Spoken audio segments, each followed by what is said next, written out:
warahmatullahi wabarakatuh. Waalaikumsalam warahmatullahi wabarakatuh.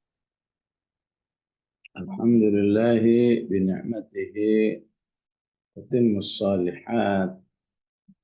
Allahumma salli wa sallim wa barik ala Sayyidina Muhammad wa ala alihi. Allahumma arhamna bil Qur'an waj'alhu lana imama wa nura wa huda wa rahmah. Allahumma dhakkirna minhu sina wa 'allimna minhu ma jahilna warzuqna tilawatahu ana al-laili wa ana an-nahar bika ya arhamar rahimin.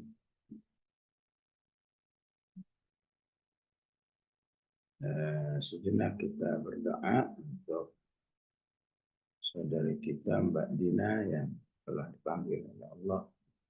Semoga husnul khatimah, diampuni dosa-dosanya, diluaskan alam kuburnya, dan insya Allah kita semua menjadi saksi kesalehan beliau yang aktif sebagai jamaah di majelis komunitas muslimah Al-Quran, insya Allah Al-Quran, dan kita semua juga dipilih oleh Allah menjadi Bismillahirrahmanirrahim. Alhamdulillah Rabbil Alamin. Allahumma salli wa sallim wa barik ala Muhammad. Allahumma ighfir laha warhamha. Allahumma ighfir li ukhtina ba'dina, ighfir laha warhamha wa'afiha wa'fu anha wa akrim nuzulaha wa wasi' mudkhalaha واغسلها بالماء والثلج والبرد ونقها من خطاياها إنك الثوب الأبيض من الدنس. اللهم قها من عذاب القبر. اللهم قها من عذاب القبر. اللهم امسح قبورها وتقبل أعمالها برحمتك يا أرحم الراحمين. فاجعلنا وإياها من أهل القرآن الذين هم أهلك وخاصتك يا ذا الجلال والإكرام. صلى الله على سيدنا محمد وعلى آله وصحبه وسلم. الحمد لله رب العالمين.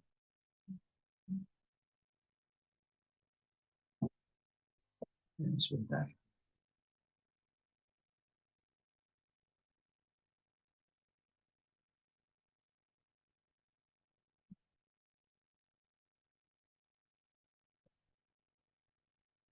Sebelum dilanjut, ada pertanyaan tentang penggunaan man dan ma. Jadi dalam bahasa Arab, man untuk bertanya lil aqil. Ya. Manil mudarris, siapa gurunya?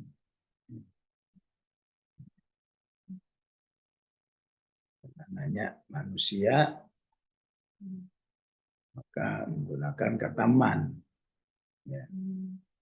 Kalau nanya benda, menggunakan kata ma. Ya.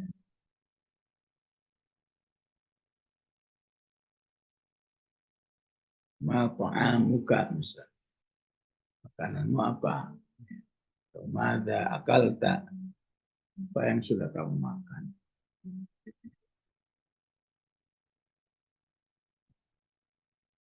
Jadi di dalam surat Al-Waqi'ah, ya,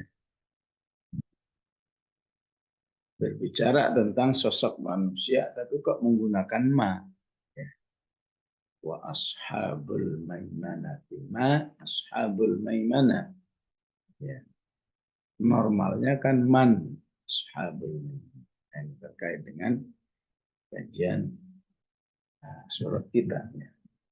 Wa ashabul mash'amati ma ashabul mash'am. Wa ashabus shimali ma ashabus shimal. Wa ashabul yamini ma ashabul. Ya. Dan banyak yang lain ya. Qala Fir'aunu wa ma rabbul alamin.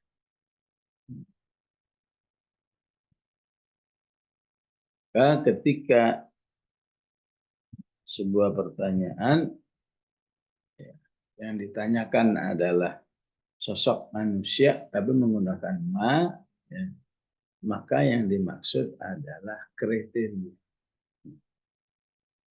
Wa ashabul maimanati ma ashabul maimanah.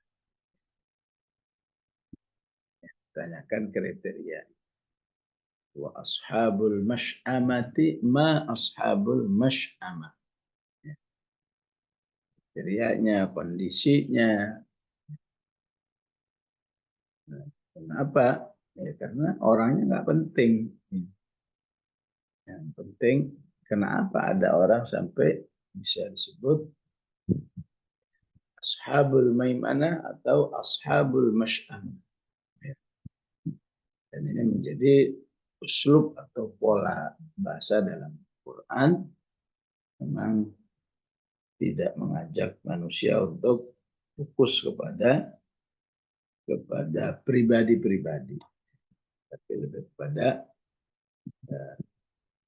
prestasi keimanan, prestasi jihad.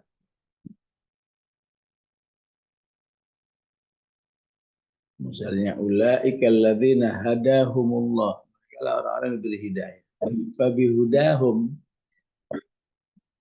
Fabihudahum iqtadihi.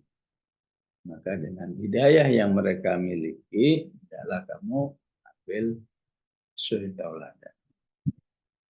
Orangnya dari siapa aja, ya. Supaya tidak ada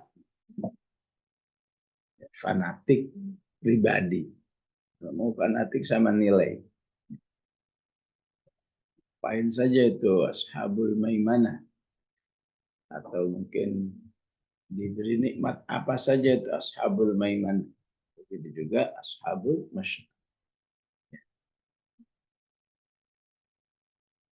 Walaupun untuk as-sabiqun tanpa ditanya langsung as-sabiqun as-sabiqun. Ya. Enggak perlu ditanya karena dianggap sudah familiar. Sabiqun as-sabiqun ulaikal muqarrabun. Begitulah penjelasannya yang bertanya tentang kenapa menggunakan ma, padahal yang ditanya adalah sosok. Yang ditanya sosok manusia. Wa ashabul maimanati ma ashabul. Ya. Ya, semoga jelas ya. Kita sampai pada ayat 74. Fasabbih bismi rabbikal a'la. Siapa yang mengenal Allah dengan segala kebaikan-kebaikannya, rahmat-rahmatnya, ya, maka sudah seharusnya mensucikan, meyakini kemahasempurnaan, itulah yang dimaksud dengan mensucikan. Ya. Itulah yang disebut bertasbih. Akui kemahasempurnaan Allah. Ya. Apakah dengan iman yang benar bahwa tidak ada Tuhan selain Allah, la ilaha illallah. Apakah dengan ibadah, khusus sholat. Siapa yang banyak sholatnya berarti banyak tasbih. Apakah dengan zikir, subhanallah, alhamdulillah, wa la ilaha illallah, Allahu akbar, berarti bertasbih. Tasbihlah kepada Allah yang azim, yang kita sering artikan yang maha agung. Agung itu yang luar biasa dalam segala-galanya. Yang apa istilah sekarang itu amazing dalam kesempurnaannya, kalamnya, ya, ilmunya apa aja, kemahakuasaannya. Jadi siapa yang bisa merasakan Allah sebagai zat yang al-azim, maka dia akan mudah bertasbih. Kalau mudah bertasbih, maka mudah diatur oleh Allah. Karena mengakui semua yang dari Allah pasti maha sempurna. Sehingga ketika Allah bersumpah, waduh, ini sumpah dari yang al-azim. Pasti objek sumpahnya dengan al-azim.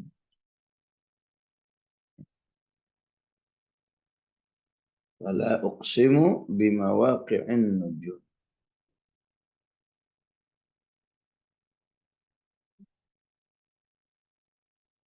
Aku bersumpah dengan tempat-tempat bintang.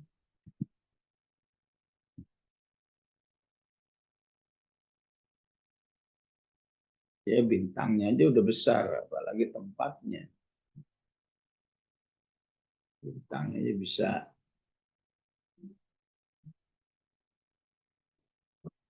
ribuan kali daripada besar bumi. Karena tempatnya, mawaqi'in nujum. Pasti nggak mungkin dari pencipta yang kecil, berarti penciptanya jauh lebih besar. Dan perlu kita ingat, pada umumnya la itu artinya tidak, ya. Tapi ketika bertemu dengan uqsimu, artinya jadi sungguh. Fala uqsimu bimawaqi'in nujum. Kenapa jadi sungguh? Ya, kenapa enggak diartikan aslinya aja tidak? Ya otomatis. Ya. Ketika diartikan tidak pun bisa juga esensinya juga maknanya sungguh. La uqsimu artinya saya tidak akan bersumpah dengan hal-hal yang remeh-temeh. Ya. Saya nggak mungkin bersumpah dengan sesuatu yang kecil nilainya, yang tidak spektakuler gitu. Ya. Yang saya sumpahkan pasti yang besar. Bisa juga ya. Kalau mau diartikan aslinya atau pemahamannya, ya, sumpah Allah itu tidak mungkin ya sumpah yang ngasal. Ya. Dulu pernah salah satu sumpah Allah dilecehin nama orang kafir ya. Wattin wa zaitun katanya. Demi tin dan zaitun, apaan? Nggak ada yang lain apa? Ya. Kenapa nggak seperti wasyamsi wa duhaha wal duha wal laili idza saja'at tin zaitun. Akhirnya Allah bukakan pada manusia manfaat buah tin dan zaitun dalam kehidupan.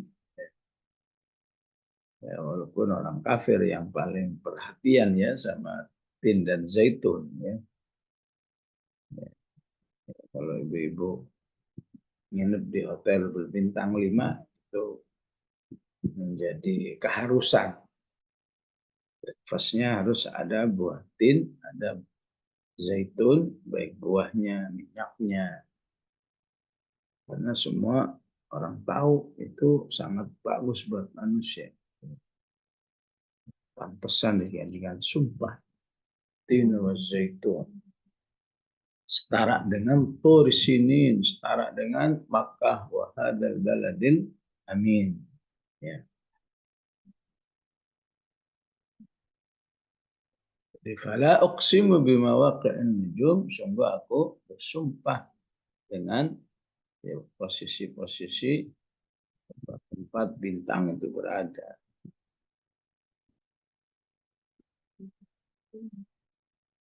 Tapi ada mufassir yang lain yang mengartikan najm itu dari kata dasar munajjam. Ya. Dari kata dasar munajjam. Dan istilah munajjam itu, ya,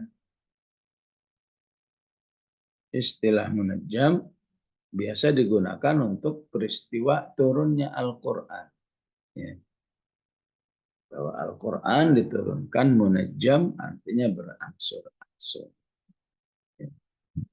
Sehingga fala uqsimu bima waqi'in nujum, aku sumpah ya dengan tempat-tempat Al-Quran diturunkan. Saat Iqra bismi rabbikal ladzi khalaq turunnya di Gua Hira. Ya. Dulu pernah belajar surat An-Nur. Innal ladzina ja'u bil ifki usbatum minkum. Turunnya di Banil Mustaliq. Ya. Masya Allah. Dulu pernah belajar suratul Ahzab. Ayat waraddallahu alladhina kafaru biwaidhihim lam yanalu khaira. Turunnya kata orang-orang Yahudi Bani Quraidah. Sehingga tempat-tempat bersejarah, tempat turunnya Al-Quran, itulah yang dimaksud dengan mawaqi'un nujum. Ya, boleh juga, walaupun ada sebagian yang nggak setuju.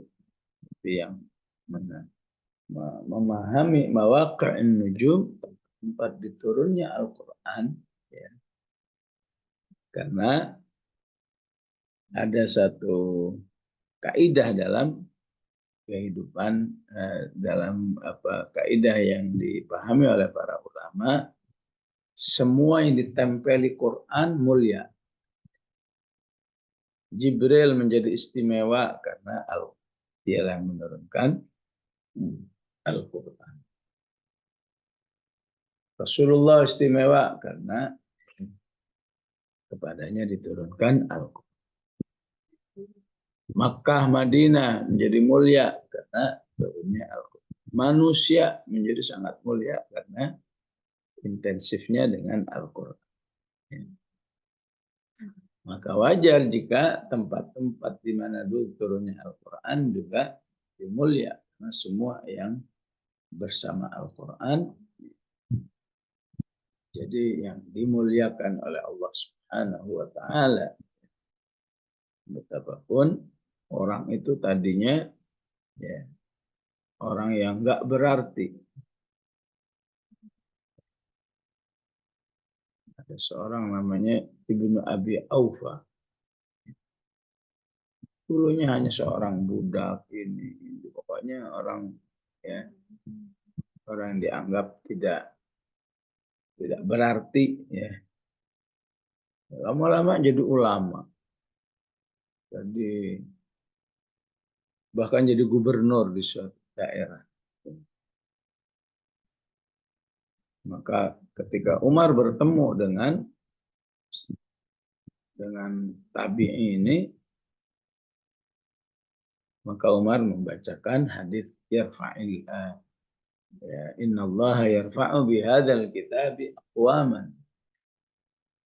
Sungguh Allah memuliakan umat manusia dengan Quran ini. Apapun dulunya tidak ya, manusia sangat tidak diperhitungkan, tapi karena Al-Qur'annya jadi wayadau bihi akharin, dan Allah merendahkan manusia yang lain karena meninggalkan Al-Qur'an. Ya. Di dunia aja berlaku seperti itu, apalagi di akhir. Ya, masih ingat ayatnya waqi'ah alaysa liwaqa'ati kadhibah khafidah. Ada manusia yang dulunya masuk dianggap mulia, raja, presiden, tapi karena dulunya penentang Al-Quran, khafidah, direndah. Sebaliknya ada manusia yang rafi'ah, sangat dimuliakan. Wa innahu laqasamun. Sungguh itu sebuah sumpah. Ya. Lau ta'lamuna azim. Kalau saja kamu tahu, itu sumpah yang besar.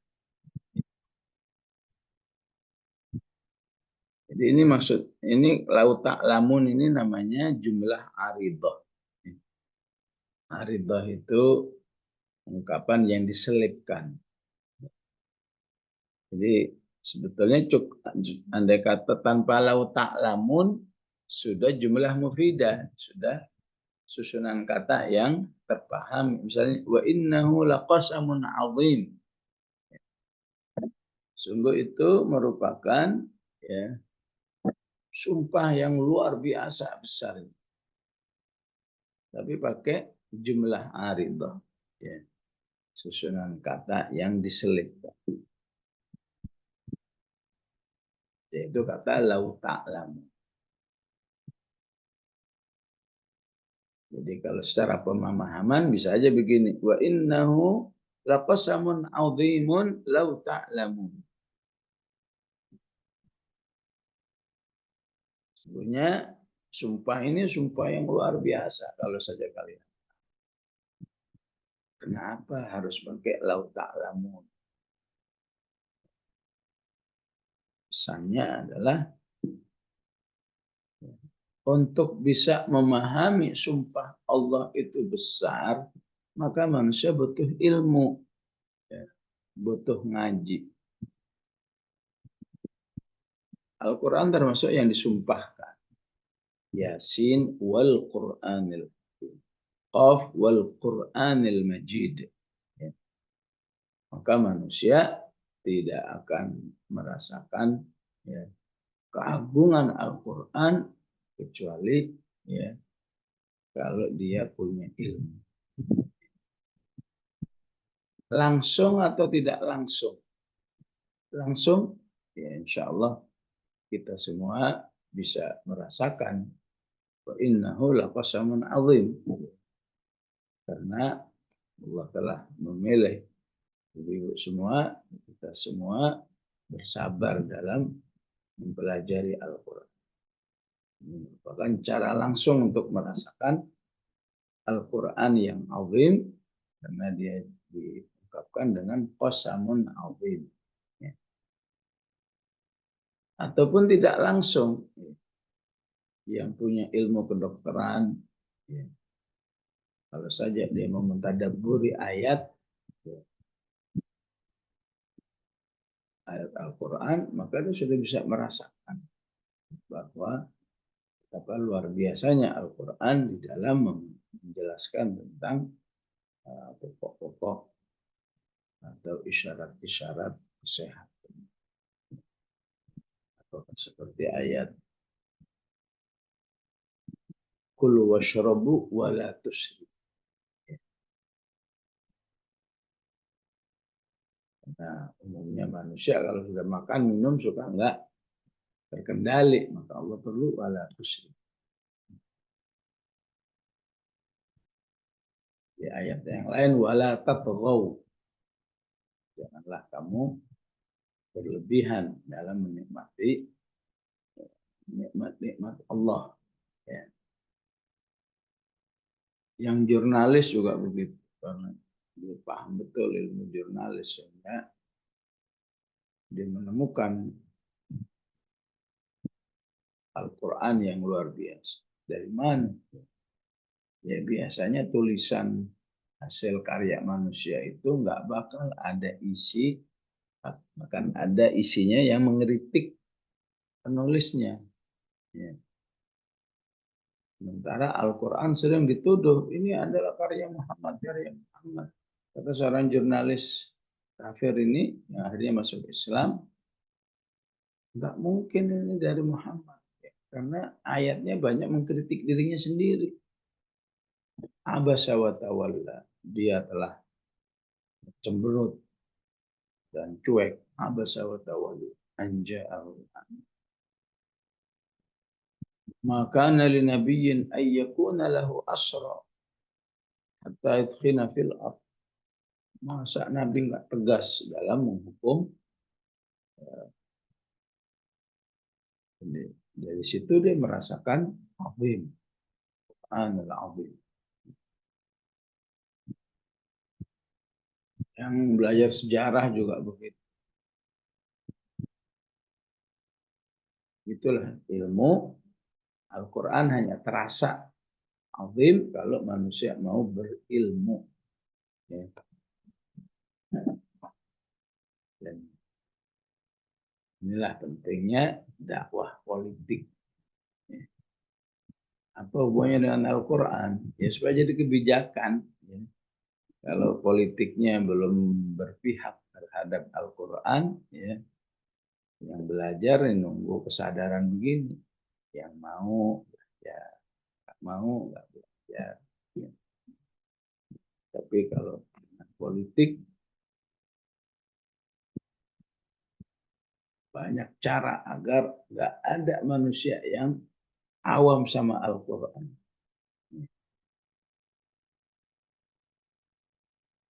Di zaman Umar, guru Al-Quran itu nggak boleh punya kegiatan yang lain kecuali ngajar Al-Quran. Sehingga nggak boleh dia kesulitan. Ada kesulitan apa? Kesulitan biaya hidup harus dicukupi. Di zaman Bani Umayyah, ya,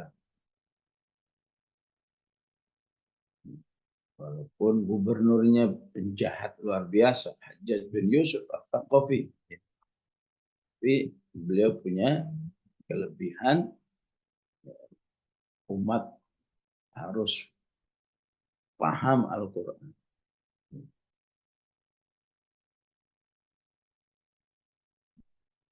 Ya, karena kalau umatnya merasakan Al-Quran yang azim, makanya gampang ya, baik mengamalkan ayat-ayat terkait dengan pribadinya, rumah tangganya, masyarakatnya, negaranya, maka semua akan merasa azim. Ya.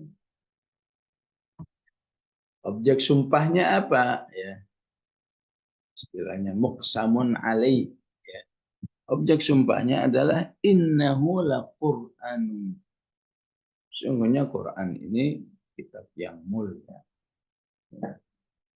Ya, karena Qurannya mulia, maka ya, otomatis orang yang membacanya ikut mulia, yang mengamalkannya ikut mulia, ya.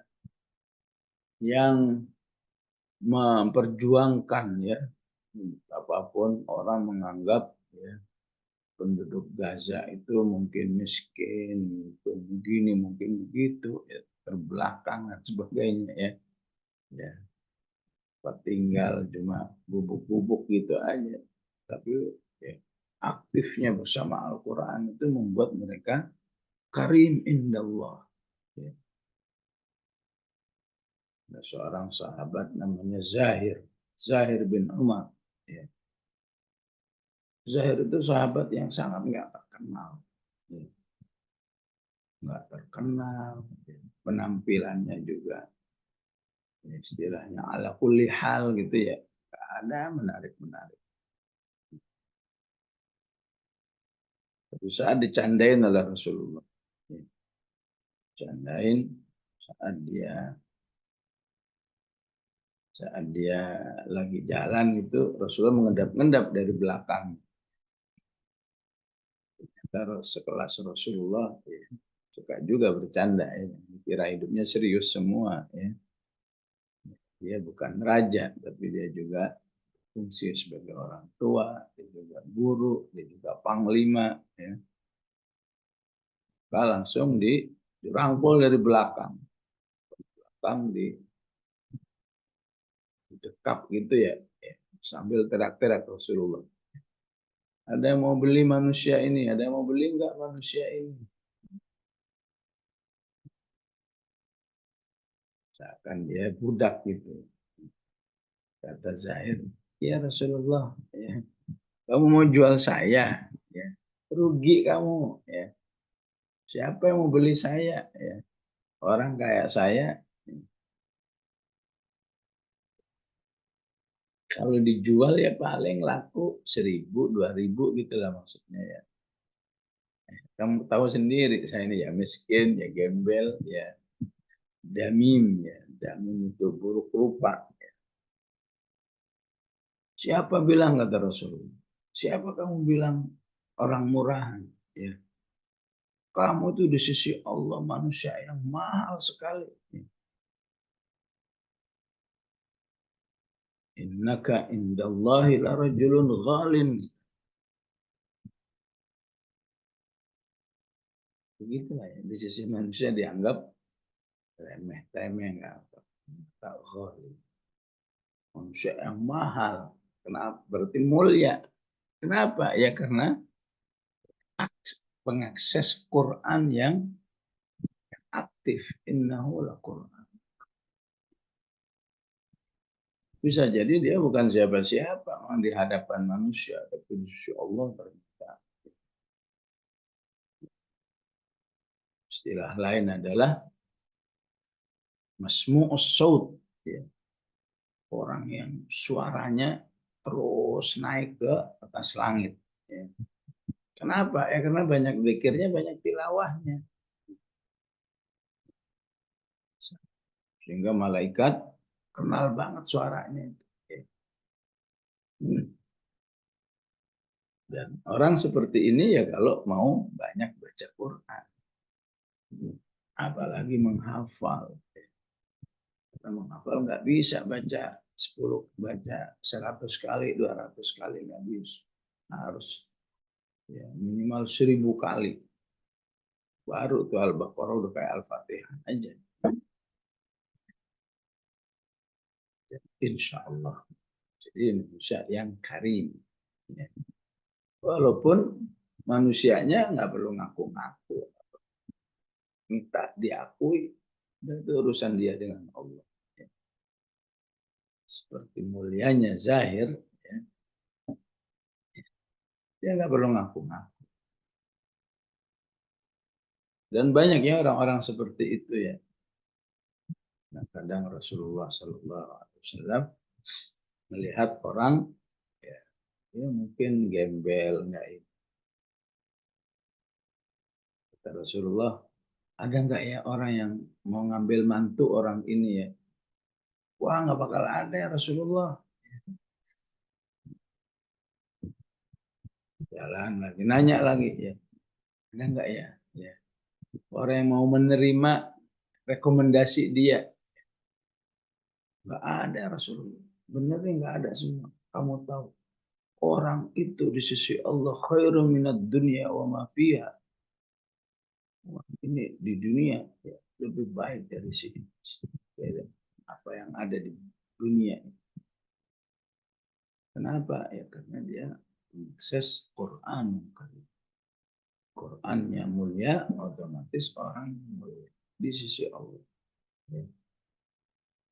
Jadi nggak perlu ngaku-ngaku, nggak perlu minta. Bahkan bisa jadi sekelas Rasulullah. Sekelas Rasulullah disebut orang gila. Al-Quran yang menjawab ma anta bi ni'mati rabbika bimajnun. Ya. Jadi penilaian manusia itu nggak ada benar. Maka jangan baper dengan penilaian manusia. Yang benar aja orang beriman harus mengatakan semoga benar. Misalnya kita mau menyebut nih si fulana ini masya Allah soleh ini. Ya. Itu aja masih harus mengatakan semoga benar ya. Itu. Jangan apa penilaian manusia itu ya yang salah belum tentu salah, yang benar juga belum tentu benar. Penilai semuanya hanya ya. Sehingga ketika menilai kadang manusia disunahkan membaca ahsibuhu wallahu hasibuh. Ini penilaian saya. Semoga benar. Saya tidak akan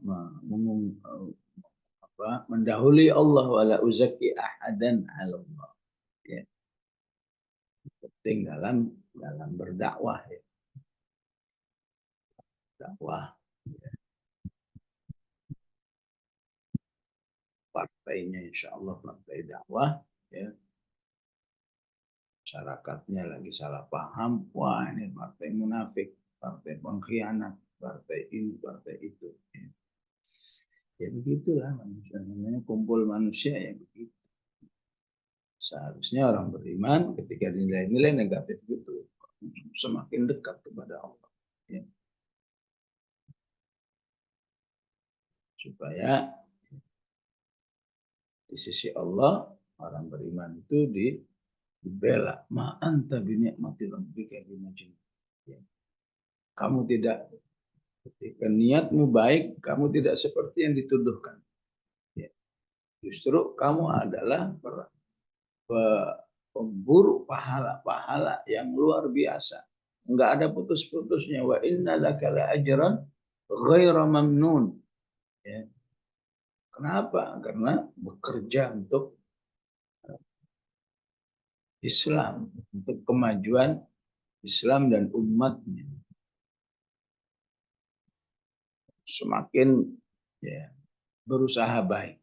Marah ya marah, tapi usahakan akhlak yang baik. Wa innaka la'ala khuluqin adzim. Allah menjamin. Suatu saat pasti Allah membuktikan ya, siapa pengkhianat, siapa yang jujur, siapa yang munafik, siapa yang fasatu besiru, wa yubsirun bi ayyikumul maktub. Semuanya ini apabila manusianya terus bersama Al-Quran yang karim. Innahu laqur'an. Semulia tempatnya. Tempatnya adalah di Lauhil Mahfuz yang diistilahkan fi kitabim maknun. Berarti apa? Ya berarti pengakses Quran itu harus sering menjadi pengakses langit. Jadi Al-Quran itu cuma dimiliki, nggak dibaca, nggak nyambung manusia itu dengan langit. Ya. Ya. Kepemilikan Quran, mushaf bagi manusia itu hanya sarana, tidak membentuk manusia itu sendiri. Baru ketika dibaca, dihafal, dikaji, ya, baru manusia itu nyambung dengan langit. Itulah yang disebut dengan Fatir ayat 10, ilaihi yas'adul kalimut thayyib.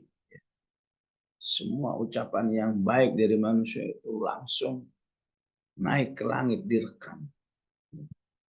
Subhanallah. Azim ya, luar biasa ya. Padahal kadang-kadang manusia itu ngomongnya hanya berbisik.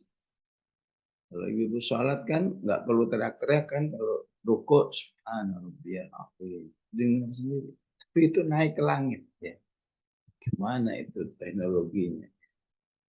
Doa juga begitu. Kadang-kadang doa itu kita sendiri yang dengar. Rabbana hablana min azwajin. Tapi ilaihi yas'adul kalimut thayyib. Itu naik ke langit. Siapa yang meyakini kemuliaan Al-Quran fi kitabim maknun, di tempat yang terpelihara. Ini mana ya? Di langit. Ya, jadilah manusia langit. Ya. Manusia langit apa? Manusia yang followernya banyak di langit. Ya. Follower di dunia ya bisa banyak, bisa enggak. Itu rezeki-rezekian. Kadang-kadang bukan siapa-siapa, bisa followernya berapa, ya.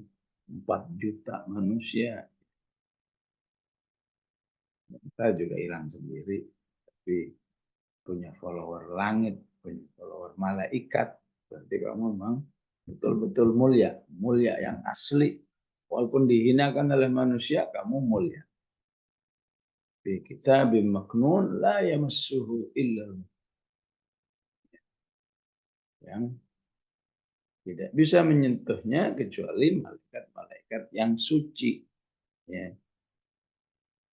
Seperti yang disampaikan oleh Imam Al-Qurtubi. Sehingga siapa yang mau mengakses Al-Quran berusahalah untuk terus mensucikan diri. Ya. Apa dengan wudhunya, apa dengan akhlaknya, ya. Apa dengan amal-amal solehnya, apa dengan menjauhi ya, apa yang dilarang, itu akan membentuk manusia yang mutahhar.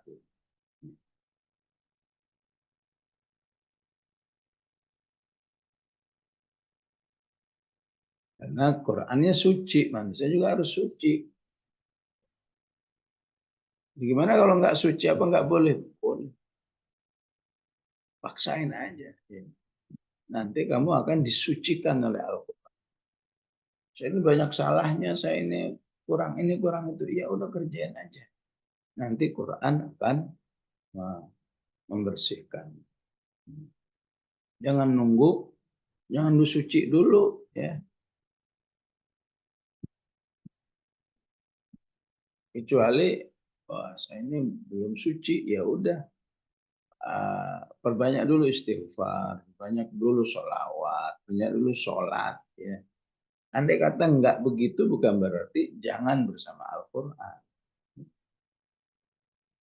Insya Allah Al-Quran akan berfungsi membersihkan diri manusia. Walaupun tentu beda siapa yang berbekal kesucian jiwa, ya.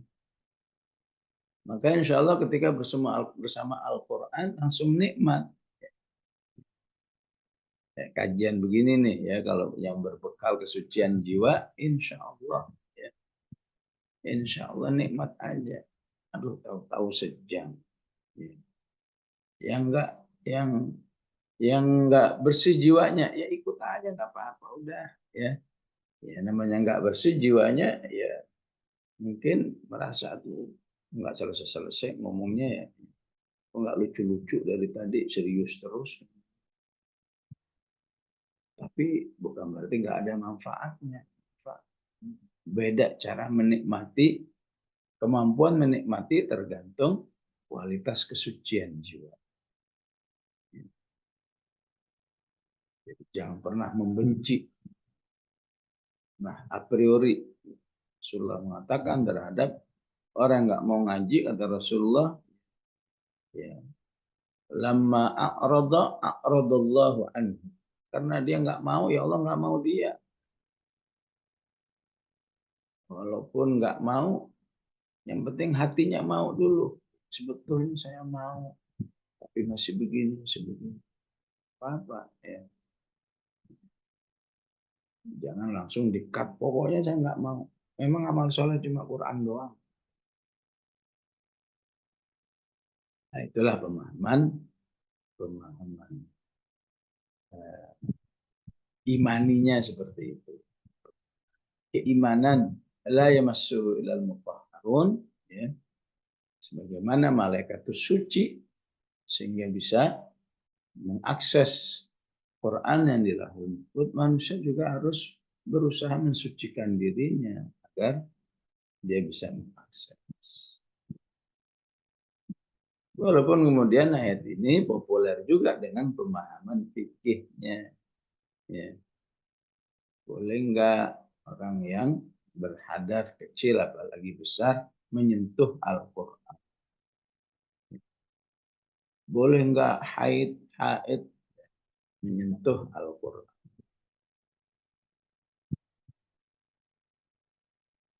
Kelompok ya.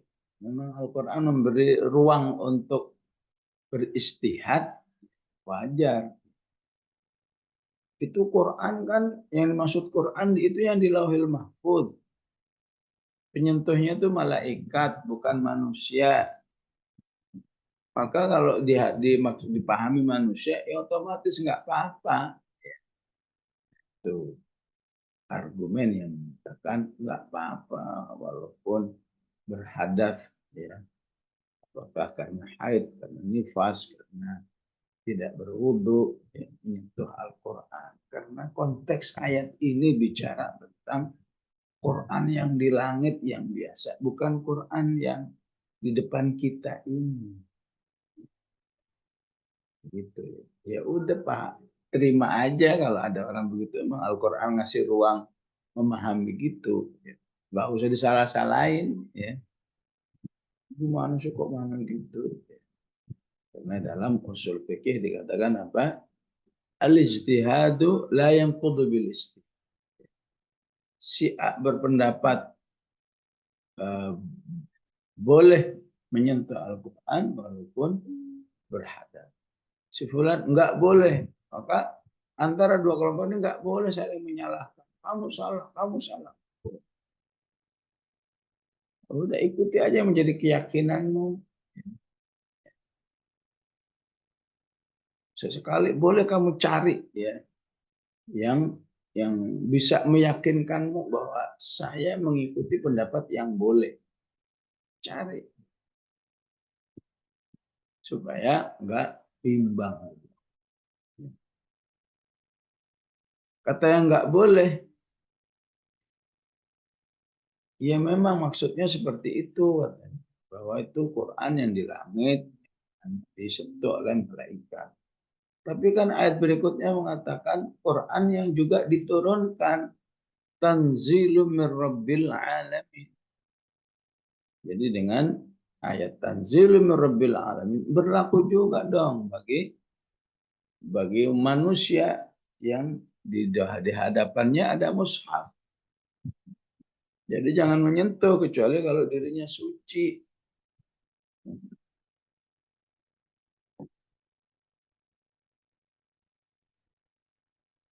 Ya, namanya bebas berpendapat.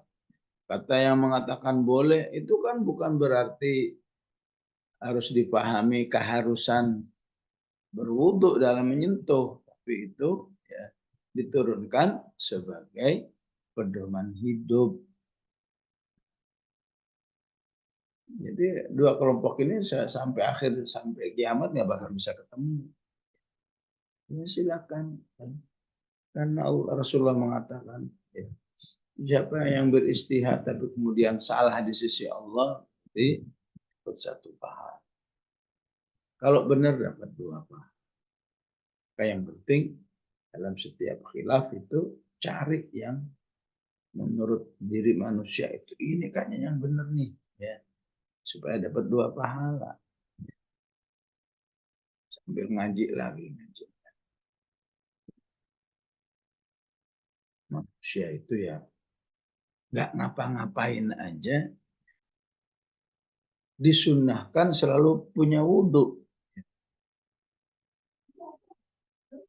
Nggak ada hubungannya dengan ibadah. Misalnya ibu-ibu lagi masak gitu misalnya ya. Itu kalau bisa sunnahnya wudhu. Tidur aja sunnahnya wudhu. Ya. Dalam segala kondisi manusia itu disunahkan wudhu. Apalagi menyentuh Quran. Ya tentu lebih utama. Kalau saya lebih yakinlah, lebih yakin.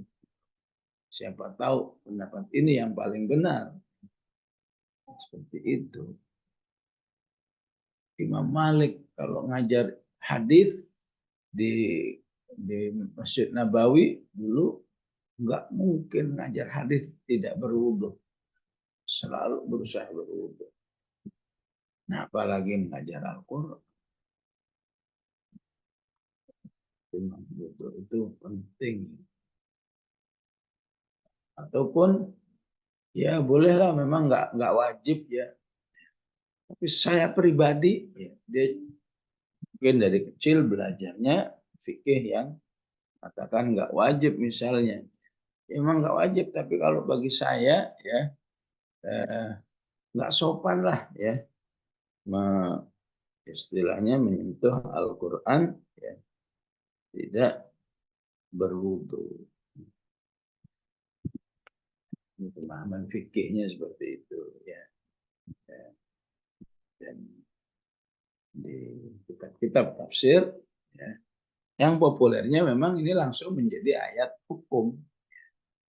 Padahal aslinya ini ayat motivasi keimanan. Walaupun hanya Imam Al-Qurtubi yang mengingatkan. Ya, itu juga Imam Al-Ghazali mengingatkan prinsip la yamassuhu illa mutahharun dari segi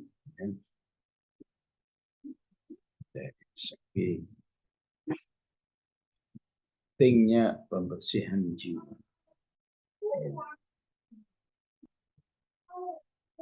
Jadi semuanya Al-Quran itu serba hebat. Serba hebat. Sumpah keyakinannya hebat. Kalau uksimu bil waqi. Sifatnya hebat. Quran. Tempatnya hebat. Fi kitabin maknun. Ya. Pengaksesnya hebat. La yamassuhu illal mutahhar. Penurunnya, sumbernya, hulunya dari Tuhan yang maha hebat. Rabbul Alamin. Tanzilun min Rabbil Alamin. Afabihadzal hadithi antum mudhi'un. Wahai manusia, kok bisa-bisanya sih kamu milih yang lain? Ya maksud afabihadzal hadithi antum mudhi'un.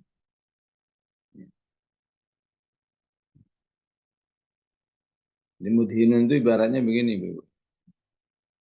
Ini ada uang segepok, sebutlah uang 100 juta. Ada rokok satu kardus gitu ya. Isinya bisa 10 kotak apa 20 kotak gitu. Terus orang itu ditawari gitu. Silahkan ambil salah satunya. Ya. Ini uang 100 juta, ini rokok. Terus bisa-bisanya orang enggak saya mau ngambil rokok doang. Enak rokok. Kalau uang masih repot mesti. Cara berpikir seperti itu, mental seperti itu namanya mudhi. Dikasih yang terbaik malah milih yang jelek. Apa saja ya. Mungkin dikasih madu, ini madu ya manfaatnya ini. Yang ini khomer, silakan pilih. Kan khomer atau racun misalnya. Yang ini racun ya. Yang enak racun aja deh. Barangkali kalau saya bunuh diri itu namanya manusia apa? Maka begitu yang dimaksud dengan afabi hadzal hadithi antum mudhi'un. Manusia kok bisa-bisanya kau milih yang lain, nggak milih Al-Quran. Apa sebabnya? Tadi wa innahu laqasamun law ta'lamun. Berarti manusianya nggak membekali diri dengan ilmu. Subhanallah, Al-Quran itu kitabul ilm ya. Sehingga yang sudah bersama Quran aja kalau nggak ngaji, ya nggak tahu apa-apa. Udah yang penting saya baca, saya hafal titik. Kamu ikut dong Zoom tafsir. Enggak, capek. Kemudian juga ada pahalanya. Yang begitu aja kalau nggak mau ngaji, ya nggak tahu juga. Jadi memang harus mau belajar. Bersabarlah barang sejam, sepekan sekali. Insya Allah itu akan membuat kamu menjadi orang yang ta'lamun. Jadi lau ta'lamuna azim. Ya. Jadi membuat kamu punya ilmu, jadi merasakan keagungan Al-Quran. Ya. Sampai di dalam diri ini mustahil. Ya. Mustahil saya menjauh dari Al-Quran. Tentu tetap orang beriman, insya Allah. Biiznillah. Ya. Enggak bermaksud menyombongkan diri. Ya. Sehingga hasilnya apa kalau punya sifat seperti itu? Ats-tsabat wal istiqomah. Saya itu akan teguh dan terus istiqomah bersama Al-Quran. Ya. Karena sudah terbentuk sebuah mental. Aduh, Quran begini mah nggak mungkin ditinggal ya. Ya. Walaupun kadang-kadang kata setannya capek itu, capek, repot. Tapi akalnya mengatakan, oh, sayang kalau ditinggal. Nah, inilah ini inti daripada al-waqi'ah ini. Gimana kamu menjadi orang yang Quran itu sangat akrab. Ya. Sehingga dalam manhaj tarbiyah itu sampai ada ya, ada Ya ada program, hendaklah orang mau tidur baca Sab'ul Munjiat, 7 ayat yang insya Allah memberi keselamatan. Apa 7 itu? Yasin, Ad-Dukhan, Al-Waqi'ah. Kan hadisnya dhaif. Ya. Kata para ulama, ini bukan masalah dhaif enggak dhaif. Andai kata nggak ada hadisnya aja boleh kita melakukan seperti itu. Tapi bagaimana Quran yang kamu baca itu yang intensif itu bisa memberi pewarnaan dalam dirimu.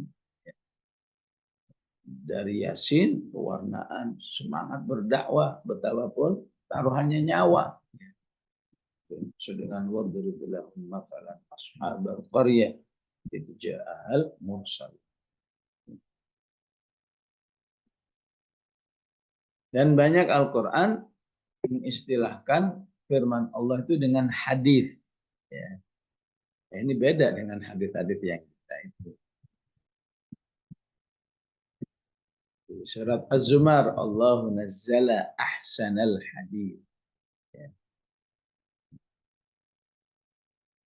Ini menunjukkan apa? Hadis itu artinya apa? Ucapan. Berarti Al-Quran itu kitab yang harus diucapkan. Ya. Maka nggak benar. Udah tilawah, udah. Tapi nggak diucapkan, cuma dilihatin aja di dalam hati. Ya, kalau sekedar sebagai satu mengisi waktu ya nggak apa-apa. Tapi ada orang bertahun-tahun nggak pernah baca Quran, nggak pernah baca Quran, tapi merasa baca Quran. Ternyata bacanya cuma diliatin doang, di dibaca dalam hati, nggak mengaktifkan lidahnya. Karena itu Allah sebut hadir. Jadi sebut hadir kalau ada suara yang keluar dari mulut manusia, bukan dibaca hati. Menjadi hadir kalau diperbincangkan. Kita memperbincangkan Quran yang begini. Apa bihadzal hadithi antum mudhinun. Kemudian wataj'aluna rizqakum annakum tukadzibun. Dan kamu menjadikan rezekimu untuk mendustakan Al-Quran. Apa yang dimaksud dengan engkau menjadikan rezekimu untuk mendustakan atau menolak, membenci, menjauh dari Al-Quran. Rizqakum yang dimaksud ini banyak, ya. Khususnya yang disebut di ayat sebelumnya. Ya. Kamu ada di bumi ini tidak terlepas dari rezeki dari Allah. Kamu menikmati ya buah-buahan, ya biji-bijian seperti jagung, apa beras, itu rezeki. Tiap hari kamu minum, kapan mau ada. Tiap hari kamu menyalakan api, kapan mau ada. Itu seharusnya kamu syukuri. Kok malah membuat kamu mendustakan Allah? Maksud cara memahaminya begini ayat ini ya. Kata ja'aluna rizqakum. Seharusnya rezeki itu ya bisa mendekatkan kamu kepada Allah. Ya. Tapi malah rezeki-rezeki itu membuat kamu melawan Allah. Menariknya ya, pesan yang dimaksud ya diimplisitkan oleh Allah supaya apa? Supaya luas ya. Sehingga kalau buka tafsir wa taj'aluna rizqakum ya ya aslinya wa taj'aluna syukra rizqikum. Syukur. Engkau menjadikan yang seharusnya kamu mensyukuri rezekimu, justru kamu mendustakan Allah. Kenapa nggak disebut? Ya biar luas. Ya. Seperti Iqra, bacalah. Apa yang dibaca? Apa aja.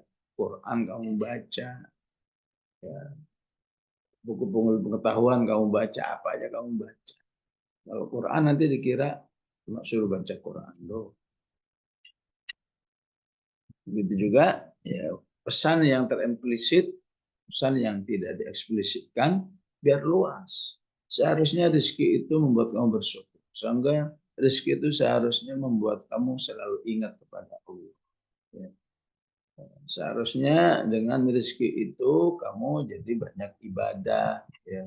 Apa aja yang positif ketika manusia itu mengakui rezeki itu betul-betul.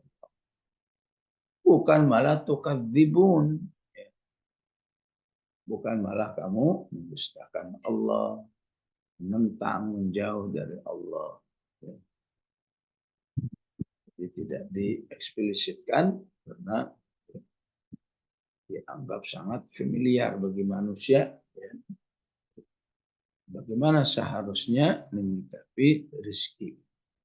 Ja'aluna rizqakum anfusakum.